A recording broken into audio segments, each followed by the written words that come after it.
bad day.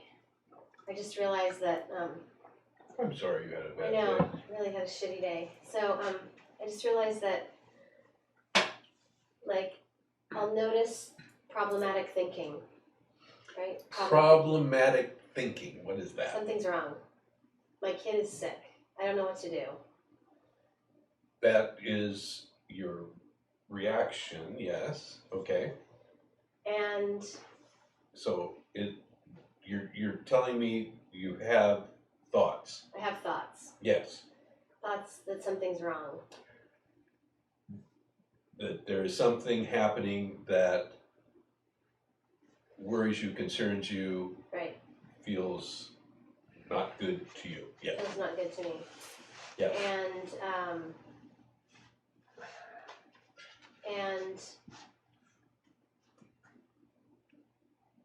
And I feel like this intense pressure that I have to figure something. I have to figure it out. I have to figure out how to make my kid well.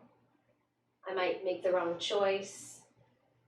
I have to decide if I want to go to urgent care or go to Kaiser, and then I have to figure out if I want to do this thing or that thing or this thing, and it builds this intense pressure. Yeah. And then all this pissed offness that people aren't doing what I want. Okay, well that comes later. But so let's back up to the sense that so it is not pleasant to have the situation. It is not pleasant to have to decide between two bad things. Right. You know, that's not pleasant. Nothing you're going to do is going to make that pleasant. But what converts the unpleasantness into suffering is what we're concerned with here. Because when you describe this tension, this contraction, that's suffering. That's my definition of suffering. And so what is it that is producing the suffering? And you alluded to the fact that there is the sense that it's up to me. Yes. So, and what makes this difficult is you're this child's mother. You have a relationship in which there is a kind of responsibility. There's a role that you play in this other person's life. That exists, and that carries its own demands and its own difficulties as well as its own rewards. So the doing, the demand to do, the impulse to do something is there. But what kind of perverts that, what changes that into something else is what we're pointing to in this teaching. This sense that ultimately the power to make it right, to alleviate your child's pain and to diminish their physical danger, which is an impulse that you have as a parent. Something's perverting that such that it is now contains within it the sense of authorship, the sense that it's all up to me. I'm the one. And a negative result is going to be my fault because I'm the one. And if I make the bad choice and the outcome is negative, it all comes back on me. And then I will be the one responsible for this potentially horrible thing happening to my loved one, to my child. That dynamic, that quality is all spun out of this sense of authorship. So, in this teaching, what we're doing is simply shining the light on what's going on, so that perhaps you can see and recognize what the real problem is, where all of this shitty day became really shitty. You know, that element of suffering became present. And because having a sick child and slipping to hospitals and going here and, or, you know, urgent cares and there is not is kind of a shitty thing to have to do. It's not a fun thing. It's just not for anybody. And you're going to have days like that. Everybody's going to have days like that, in which things that are not fun, that are not nice, that are not preferable are happening.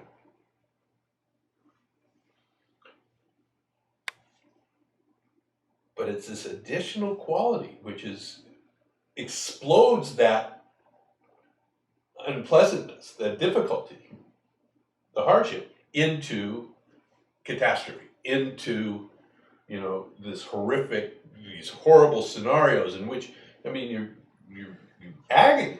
It's agony. It's horrible. That's suffering, and that can be relieved. That can be diminished.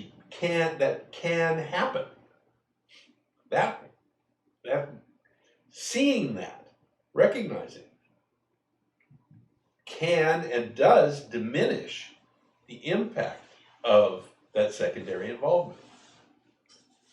And that's why we're pointing at it, because we're emphasizing it, in the hope that that recognition comes and cuts off the secondary involvement.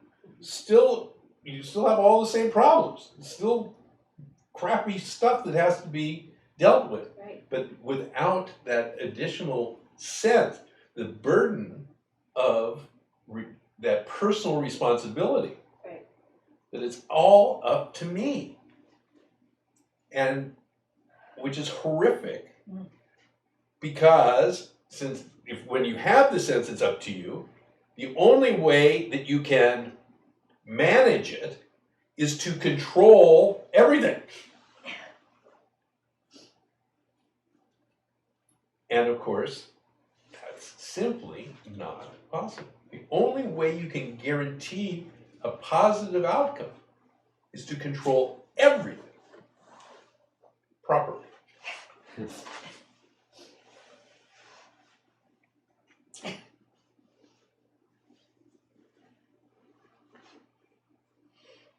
And I mean, part of you knows that that's impossible. So that conflict of the sense that it's up to me, I have to do it, and yet I don't have the resources to do it, I can't do it. That's the crux out of which the suffering arises.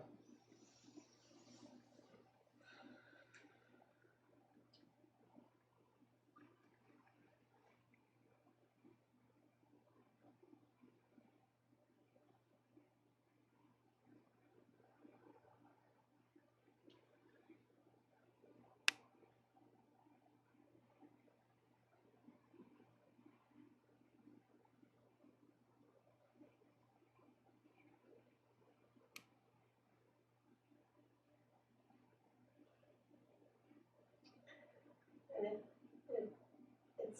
it's mirrored back everywhere. I mean, it's in my relationships, it's in my business, it's everywhere. I feel everywhere like something's terribly wrong. I have to figure it out. There's something wrong with my car. I got tar all over my tennis shoes today. I mean, it just goes on and on and on and on and on. Mm-hmm. Like one thing after the next that I feel like I have to manage and figure out. And the overwhelm from that is what spills over onto getting super pissed off at everybody else.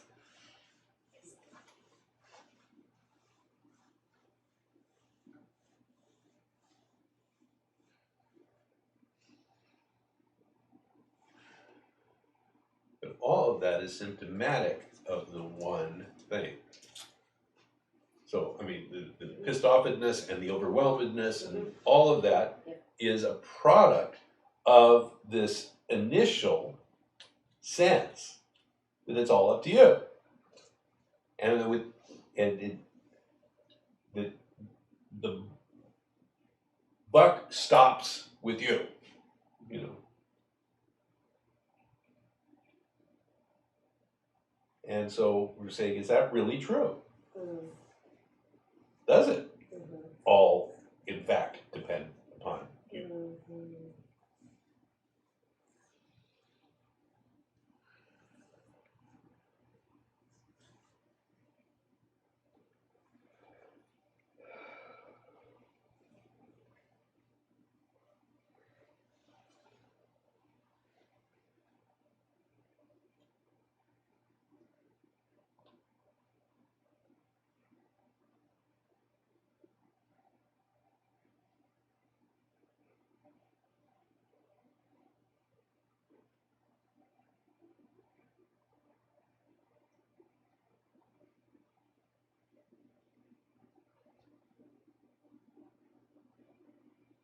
So just can't like trust enough or turn it over enough, or it's just, there it is. There's that false sense of authorship. There it is. If you can see it, Mm-hmm. I mean, it is the recognition that when when it is there, diminishes the impact of it. So it's about seeing. It's all about seeing. And it's not up to you to see. This isn't another thing on the list of shit you have to control. Although it's ripe for the claim of that.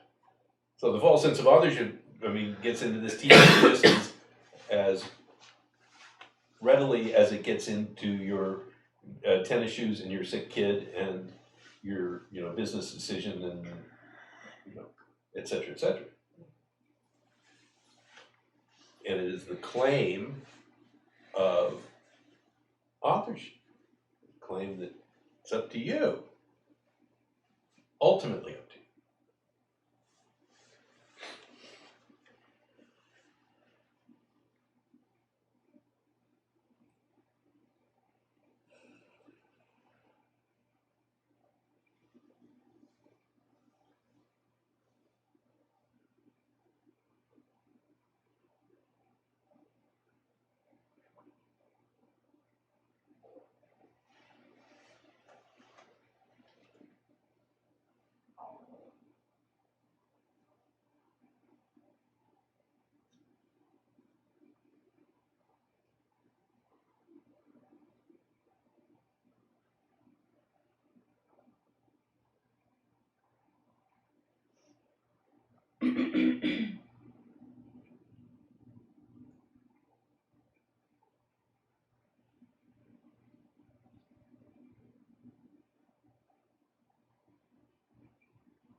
So when those unpleasant situations they come up,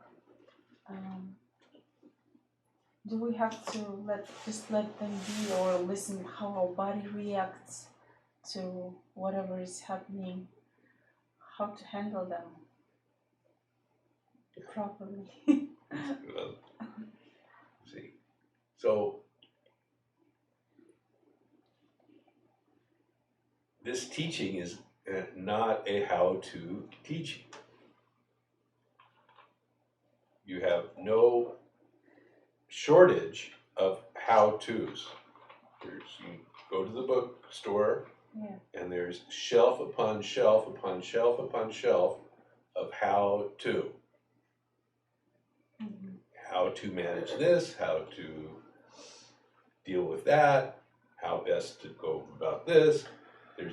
And I'm not here to say that this works and this doesn't, or that this is good and this is bad.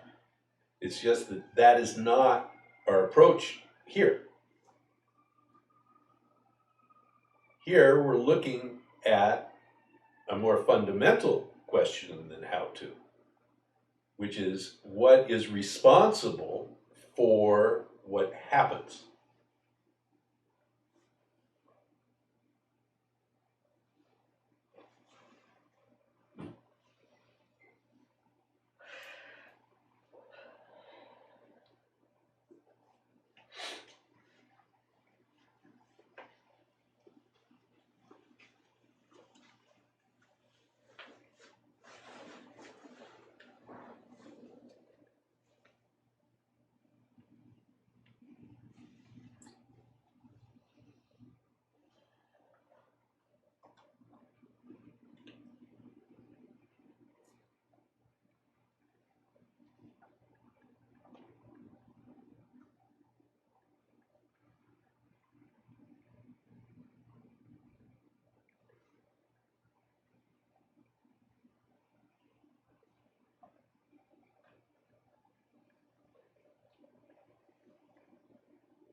So there's kind of being in it is what it feels like when I'm in it. There's something wrong, I need to fix it, what are the options, what caused it, how I feel about it, all the drama around it, how I'm judging myself for not handling it better, on and on. All this is like in it. And this question that you're bringing is, what's responsible for all of it? Which is different than like, why is it happening? Very different. What would one possible answer to that question be? Something. There's lots of potential answers. Like what? Power greater than yourself. The God. Okay. What is responsible? Right. God's responsible. Consciousness is responsible. Right.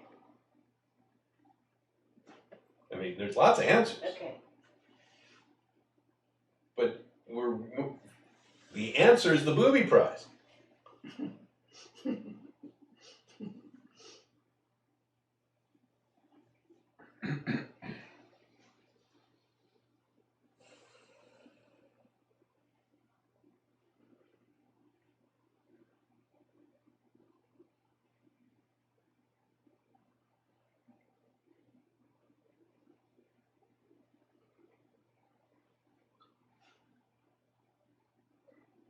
If you see somebody who's sick, or somebody who's suicidal, or somebody who's in addiction or broke or whatever, and God's responsible for making it that way. Yeah. And then God might provide the solution for that. Yeah. Which might be through you. Yeah. Clearly. So maybe there's something that you can do to contribute. Absolutely.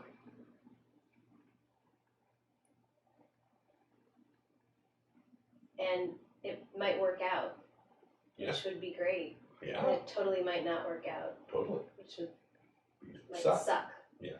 Right. And so you just sort of see what you do. Like, I'm going to try this thing and that thing, and you just see what you do. No, you do what you do. You do what you do.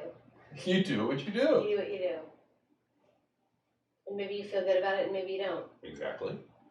Chances are good that if it turns out well, you'll feel good about it. If it turns out crappy, you won't feel good about it. Right.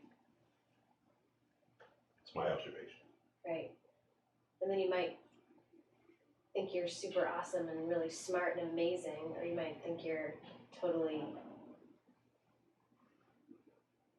might judge yourself very negatively. Now, the quality of that judgment is very strongly affected by the involvement by the sense of authorship. So, I mean, you can evaluate yourself and you say,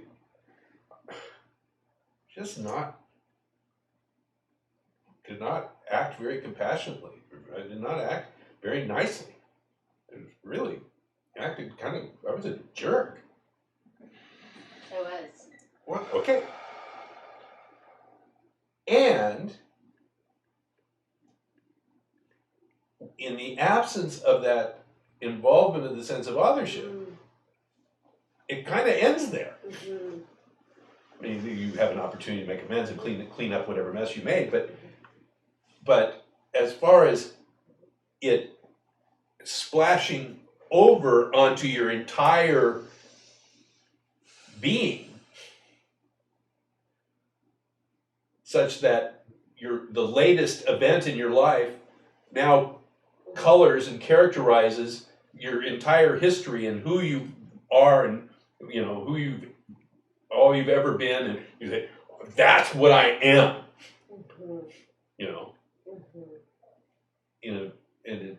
That kind of simplistic,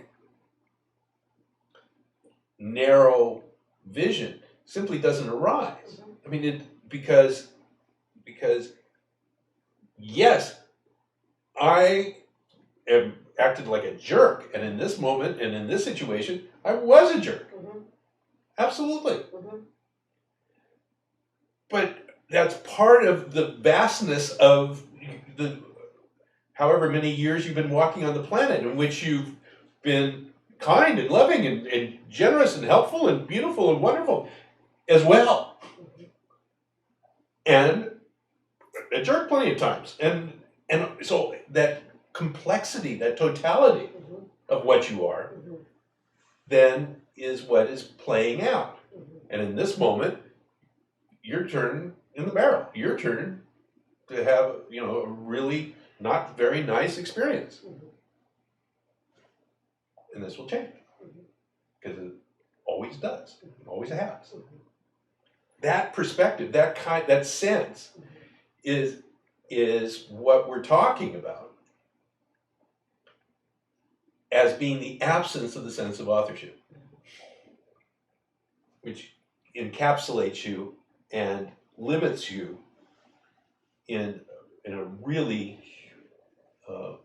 restricted kind of way.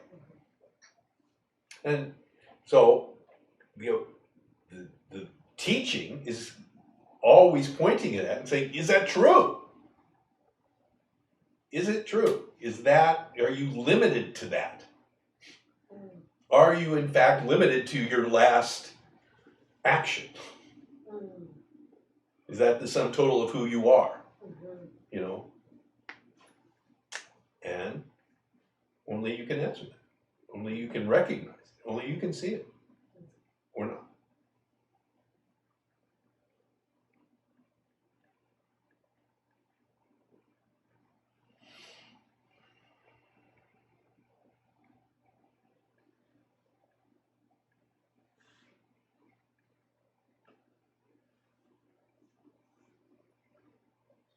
You're very welcome.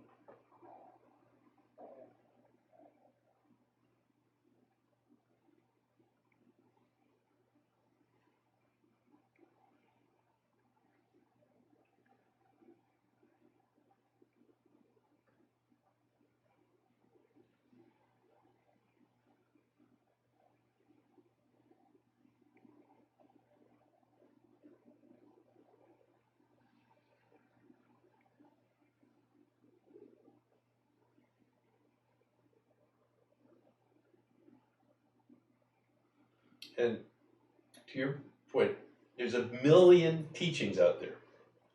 And each one of them says, all you have to do is this. Yes. That's all you have to do is that. Completely ignoring Yes. the fundamental question, which is what enables you to do it or not do it? Yes. Write it down.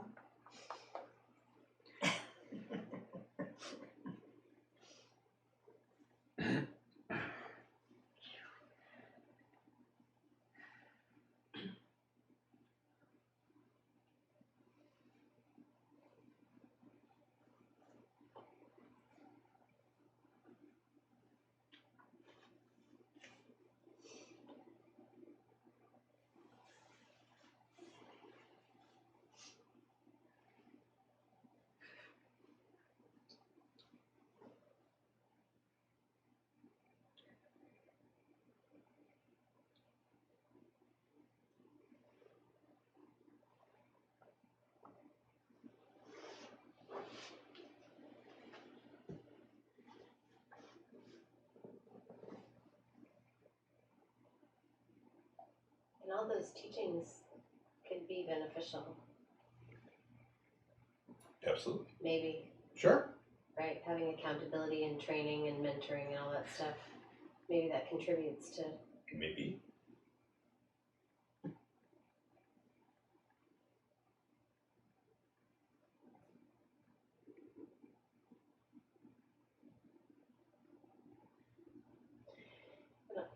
I called someone today that I like to get clarity, Mm-hmm.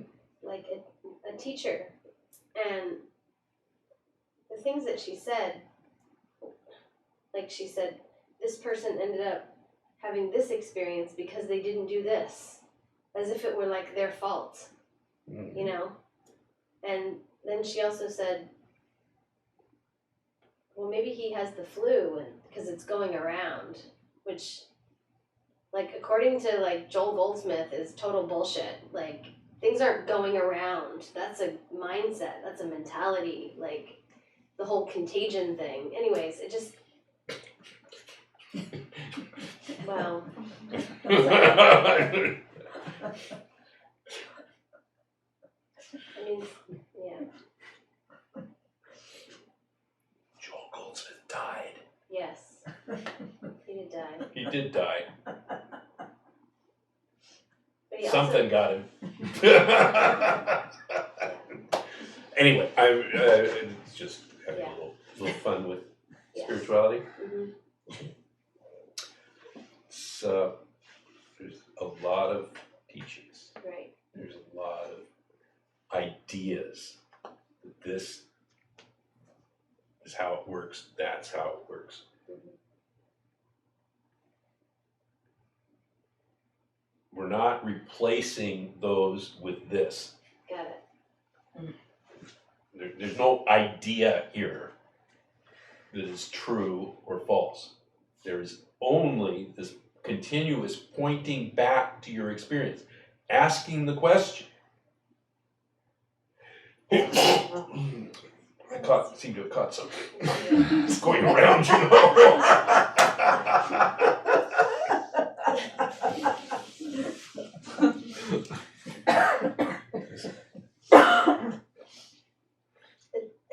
It's a good question though, because there's this whole idea about blame, right? Like blaming. Like, you got me sick. You went out and breathed on me and it got me sick and it's your fault. Yeah, well, that's all about authorship. But you may have, in my observation, Yeah. I believe personally in germ, bacteria. And, we can observe how bacteria move and multiply, and these bacteria are associated with these kinds of things, and that when you like vaccinate, you actually kill those things. These are observable facts. Then you have all of the spiritual ideas about things that are not related to anything except some spiritual theory, some idea that somebody has, and it's in total contrast to the collected experience of people. And it's this that is what's kind of can be crazy. So would you throw out like all of science of mind, like all of even the placebo effect? Like that's a real thing. If people Absolutely. believe something is going to work, it works for them. And if they don't believe it, it doesn't. I mean, it's a factor. Okay. Yes, the placebo effect is one factor, but that is not the factor. See, the problem is when you say this factor is the determining factor, what you believe causes Right. the condition. Right. There's no singular cause. There's no singular causes. That's where the whole thing gets perverted. So that's all I'm pointing to. Say, look, just look, and use your mind, use your brain if you've got one. Like look, observe, connect all of the dots if you can. Start connecting, looking at the patterns, look at things, and see if you can see. And there's anyway. So, in the absence of singular causes, what you're left with is a matrix of causes. And as you look into it, what you begin to recognize is that this matrix, everything is connected to everything else in a holistic way, such that, we can say it is a happening. Whatever this event is a happening within the context of a huge dynamic happening.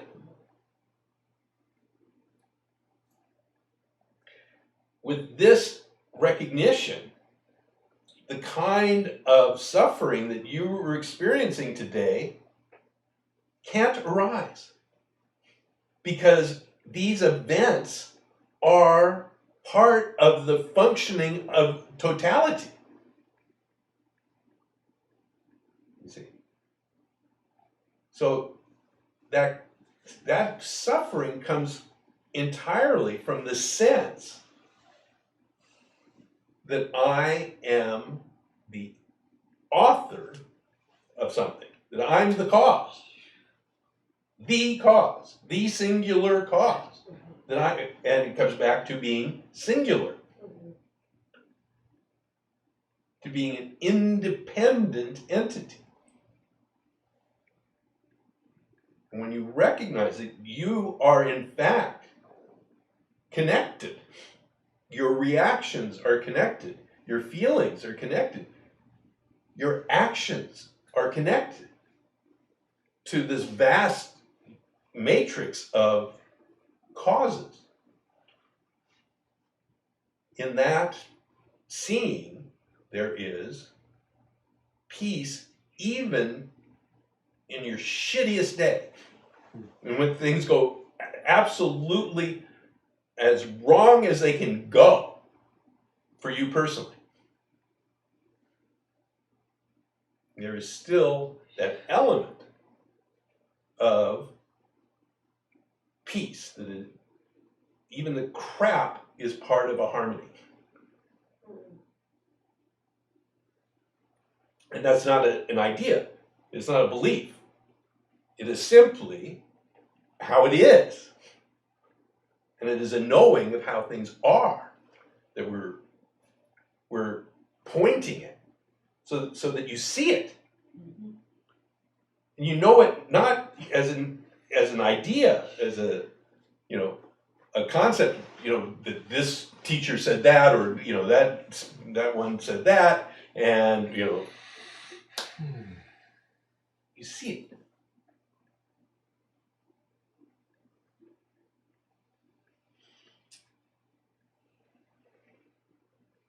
Maybe. We'll see. But that's what this teaching is here for. Point.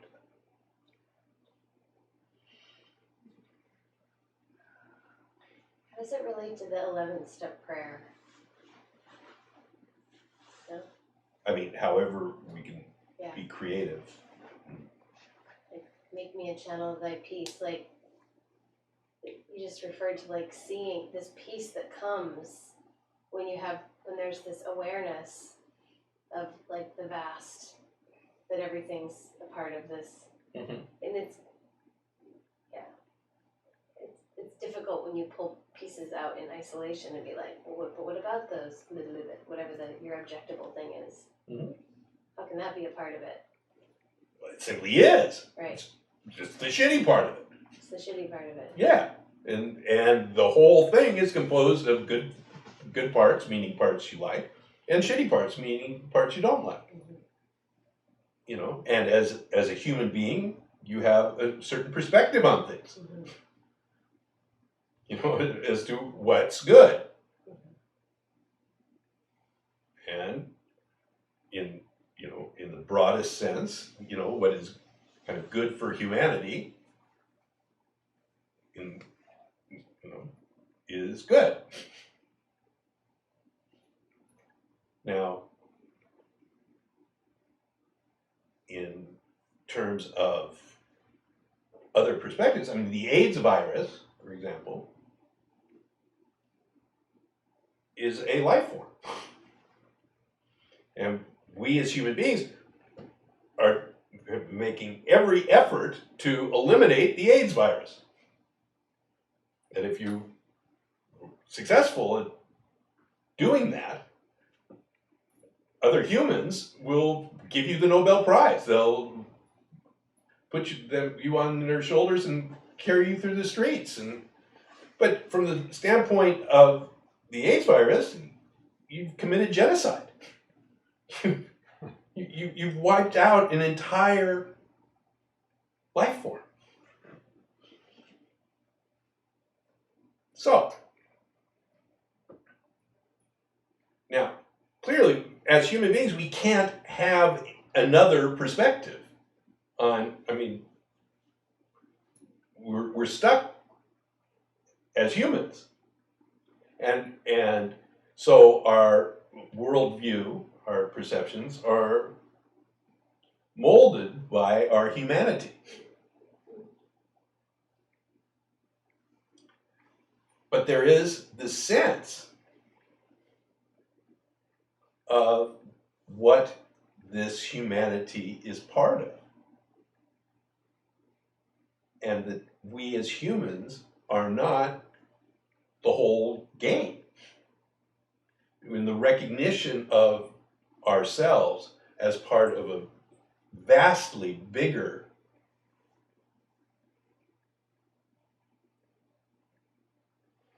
something. There is a kind of perspective, a kind of knowing.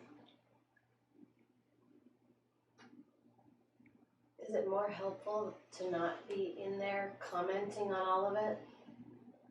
I don't Does know. that not embroil you in it? it may embroil you and it may get you out of it. I don't have a pat answer of what, you know, what the outcome of a particular kind of behavior is going to be, because you're talking about a kind of mental activity.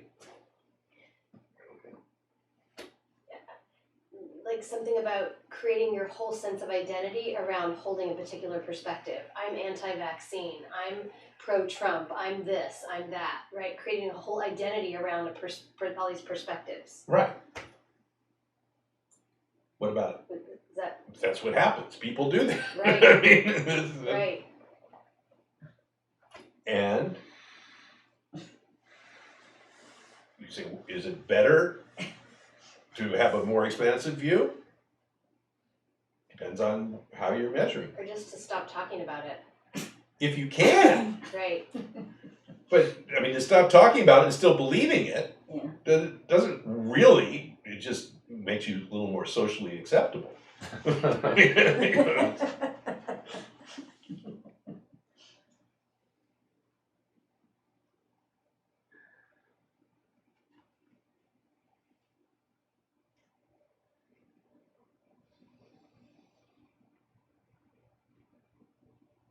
I mean, the great thing about silence is it takes people a little longer to realize you're a fool.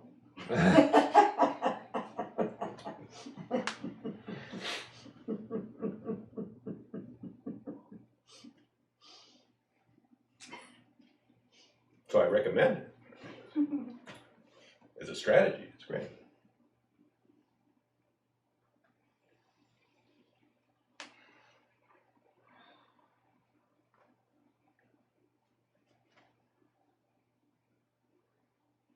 But you wouldn't necessarily be like blaming. Like if you're blaming people, if you're like, oh that Obama or oh that so and so, if you're blaming, you're thinking that somebody has some personal responsibility. Well, it depends what you mean by blaming. When there is this quality of authorship projected on the other, Yes. which comes from, can only come if you have it Right. yourself. Right. If you don't have it, Yeah. then it's not going to be projected Right. outwards. Right. It is a symptom of the sense that you are responsible. Right. So that's our focus, you know, because Start that with you. with you, are you? Because if you're not, they're not. Mhm. And if you feel that you are, then you're going to assume they are. Right. Just primarily what's going on. And that is generally the world we live in, where the sense is I'm responsible and that other asshole is responsible too. Because and if he hurts me, he's responsible for that. He shouldn't have done that. He should, you know. Right. And that whole game plays out in terms of hatred of the other, in the same way that the suffering that comes from guilt about one's own actions arise out of the same thing.